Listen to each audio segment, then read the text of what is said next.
Gusto niyo po bang manatiling malusog o kaya naman habang nagkakaedad makaiwas sa karamdaman? May 4 na paraan na itinuturo si Dr. Lim kung paano ang sakit ay ating maiiwasan. May tinatawag siya na 4 pillars of health. Una, yung positive mental attitude or pagkakaroon ng positibong pag-iisip. Pangalawa, yung pagkakaroon ng healthy lifestyle or pag-eehersisyo. Pangatlo, yung pagkakaroon ng healthy diet or pagpili ng tamang pagkain. Pang-apat, ang pagkakaroon ng supplement or mga pagkaing herbal. Yung una po, yung positive mental attitude or pagkakaroon ng positibong pag-iisip. Ang negatibong pag-iisip, lason po yan sa utak natin. Kaya kung magmamasdan po natin, yung taong malungkutin, sakitin. Kaya importante na lagi tayong nakangiti kasi ang taong masayahin, hindi sakitin or malayo sa karamdaman.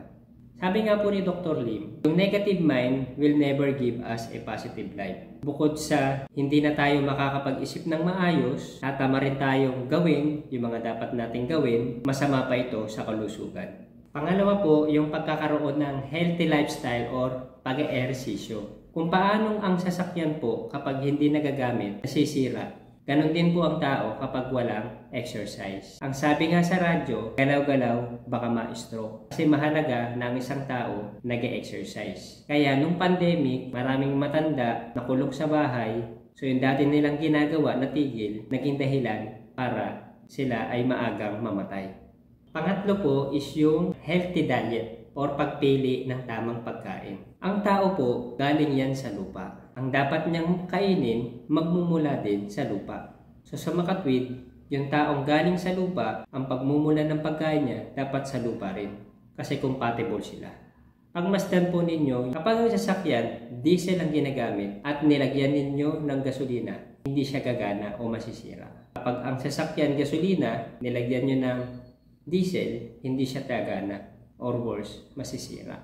Kasi nga, hindi sila compatible. Kagaya sa tao, kung yung processed food po ba tinatanggap ng katawan natin, sa tingin po ninyo kapag kinain natin yun, magkakasakit pa ba tayo? Siyempre hindi na kasi tinatanggap siya ng katawan natin. Pero dahil hindi siya tinatanggap, kaya tayo nagkakasakit. Yung pang-apat po, supplementation or pagkain ng mga herbal. Kung bakit po tayo kailangan kumain ng herbal, kung sinaunang panahon pa, meron na pong herbal. Kasi pag sinabing herbal, halaman. Ang herbal po, importante siya sa panahon ngayon. Yung gulay at prutas po natin ngayon, hindi naligtas kainin. Gawa ng GMO or genetically modified organism. Bagamat gulay at prutas siya, hindi na siya natural kasi hindi na siya dumaan sa natural na paraan ng pagtatanim. Dumaan siya sa laboratorio. Importante na kumain tayo ng gulay at prutas pero wag nating aalisin makakain ng mga supplement. Para yung sustansyang hindi na natin nakukuha sa gulay at prutas ngayon kasi nga GMO, yung mga herbal or supplements ang magbibigay nito sa katawan natin.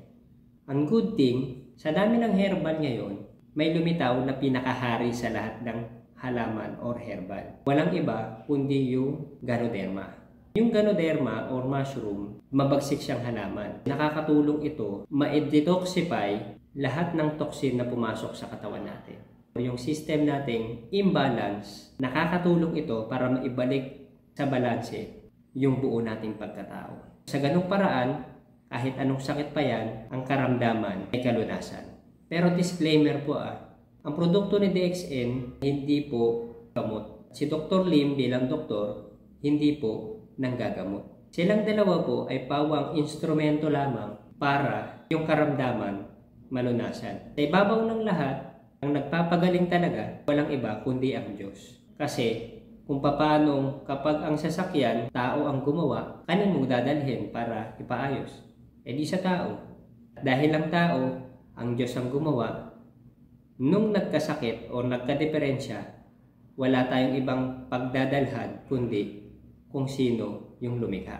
Kaya walang iba kundi ang Diyos. Ang good thing dito sa Ganoderma, taglay itong triterpenes, adenosine, polysaccharide, fiber, protein, at last but not the least, organic germanium. Kaya I suggest gamitin niyo yung kape, capsule which is yung RGGL, kaya naman lahat ng produkto ni DXN para madiscover nyo yung kagandahan ng produkto.